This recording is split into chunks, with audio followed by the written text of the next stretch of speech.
Por Bueno, muy favor, buenas Pilar, tardes. por favor, Pilar, indique su nombre completo y root e inicie su exposición. Bien, soy Pilar Moraga Sariego, mi ruta es el 10-971-184-5. Vengo aquí en mi calidad de directora del Centro de Derecho Ambiental y subdirectora del Centro de la Ciencia del Clima y la Resiliencia CR2 de la Universidad de Chile, profesora también de la Facultad de Derecho de esta misma universidad. El día de hoy voy a presentar sobre el capítulo y todas las normas referidas a lo que son los derechos constitucionales ambientales en el texto que la Comisión Experta entregó al Consejo para su deliberación. Y en este sentido me gustaría comenzar iniciando esta presentación con esta imagen que muestra la consagración de los derechos ambientales en los textos constitucionales del mundo al año 2012, ya 10 años atrás, y vemos cómo la consagración del derecho a un ambiente sano en particular es prácticamente mayoritaria en los países de todo el globo. En el Consejo se ha mencionado que hay países que no han requerido esta consagración y pese a ello tienen altos estándares ambientales y al respecto quisiera señalar que eso es efectivo, pero que esto se logra gracias a la protección ambiental realizada a través de la protección de otros derechos, ¿ya? Como es el derecho a la vida, como el derecho a la salud o como incluso el derecho a la propiedad, cuestiones que son ajenas a nuestro ordenamiento jurídico desde el año 80 que consagra así el derecho a vivir en un medio ambiente libre de contaminación. En la siguiente imagen se ven la evolución que ha tenido esta consagración constitucional en el mundo y cómo esta es muy masiva desde la última década. Ahora, en particular en nuestro país, la consagración del derecho a vivir en un medio ambiente libre de contaminación desde el año 80 ha tenido cierta eficacia a nivel de protección ambiental en los últimos años, yo diría a partir del año 2012 en particular. Y gracias a la consagración de la acción constitucional de protección respecto del artículo 19, número 8. La primera etapa de la jurisprudencia en Chile en esta materia se caracterizó por una deferencia administrativa. Luego se observa a partir del año 2012 lo que la doctrina ha denominado como el enverdecimiento de las Cortes, en que varios recursos de protección comienzan a ser acogidos por las Cortes de Apelaciones y Corte Suprema. Y luego hay una nueva etapa en que aparecen los tribunales ambientales, que genera muchas dudas respecto a la eficacia de la acción constitucional de protección en materia ambiental, que en estos días ya está completamente salvada al existir todavía una vigencia muy fuerte de la acción constitucional de protección para efectos de la protección ambiental en nuestro país. Ahora, creo importante en la discusión que pueda tener el Consejo Constitucional tener en cuenta cuáles han sido las motivaciones del ejercicio de la acción constitucional de protección respecto del artículo 19, número 8 de la Constitución Política de la República entre el año 80 y la actualidad. Y podemos ver que ha habido una evolución jurisprudencial que no se refiere solo a la contaminación, como en un inicio fue entendido esta garantía,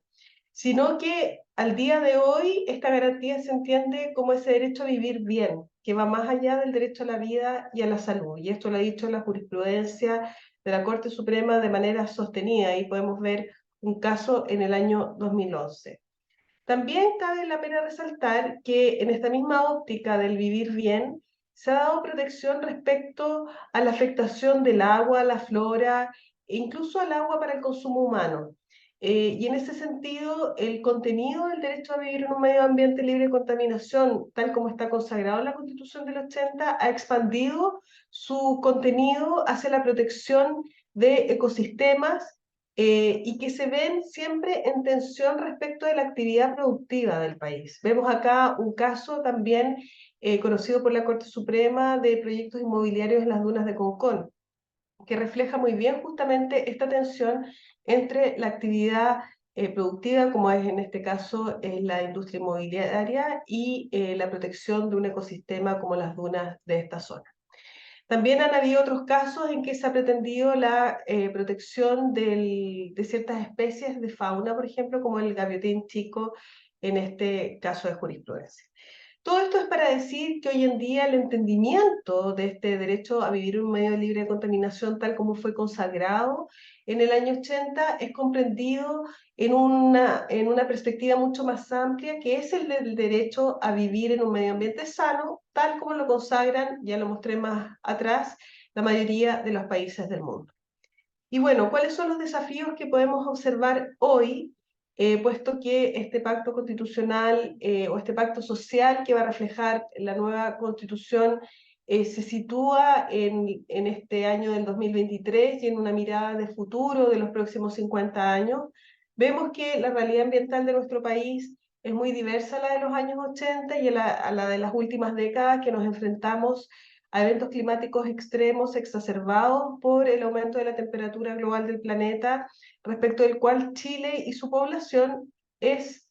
vulnerable frente a los efectos de este fenómeno en el país. A su vez, esta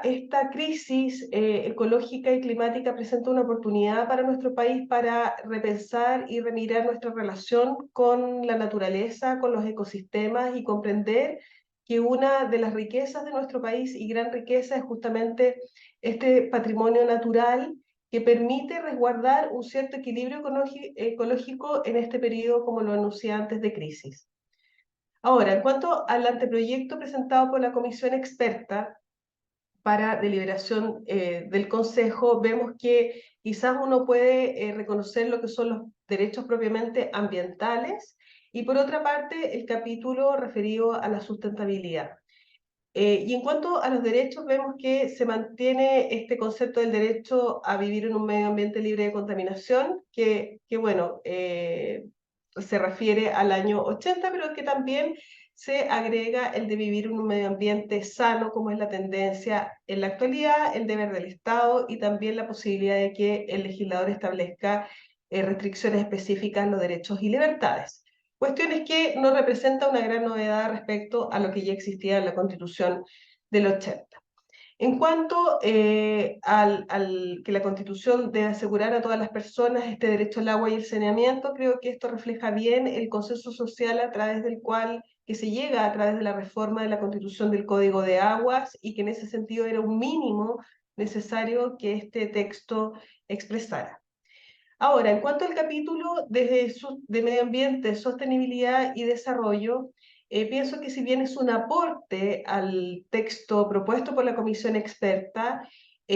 faltan los mecanismos, las acciones para que puedan hacerse efectivos todos estos deberes que se establecen en relación al Estado, a las personas y a las comunidades, porque de lo contrario va a ser, si no, solo poesía para un contexto ambiental que hoy se presenta como crítico. No me voy a referir a cada uno de las normas que contiene este capítulo, que sin duda es valioso, pero que requiere de un mecanismo que pueda permitir hacer lo exigible. Pilar, le Ahora, quedan dos ¿cuáles son? minutos. 2 minutos, bien. Bueno, voy a ir terminando ya con ciertas indicaciones que ha formulado el Centro de Derecho Ambiental, que voy a dejar a disposición en esta presentación. Y en este sentido se advierten ciertas omisiones y críticas, como el concepto de libre de contaminación, o a la formulación que tiene la acción de protección, a la omisión de la creación de una Defensoría del Medio Ambiente, que nos parece en extremo importante para poder equilibrar el acceso a la justicia entre las comunidades y actores privados, por ejemplo, especialmente la industria, que tiene otro tipo de asesoría y posibilidades para acceder a la justicia. La ausencia, también detectamos la ausencia de principios ambientales, que nos parece suficiente. También algunas observaciones realizamos en materia de agua y saneamiento, de los deberes del Estado y de la necesidad de reconocer la agencia del agua en el texto constitucional. A mayor abundamiento, existen o formulamos algunas omisiones y críticas al texto en relación a lo que es la protección ambiental, y sobre todo a la necesidad de prevención y no solo de restauración a través de la reparación por daño ambiental. Hay ciertas omisiones y críticas también sobre el concepto de sostenibilidad y el deber o esta invitación a los particulares a contribuir a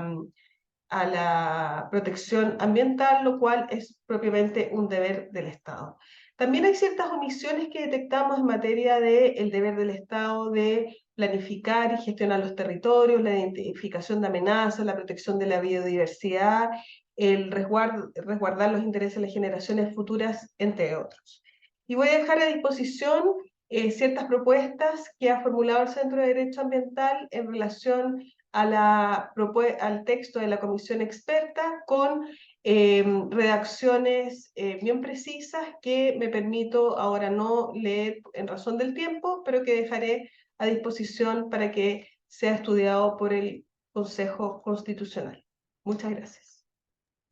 Muchísimas gracias. Le agradezco su presencia y participación en este acto significativo para el desarrollo de nuestra nueva Constitución. A continuación, daré cierre a esta reunión, la cual reitero fue grabada para su posterior análisis. Le agradezco mucho y que tenga un muy buen día. Gracias, hasta luego. Hasta luego.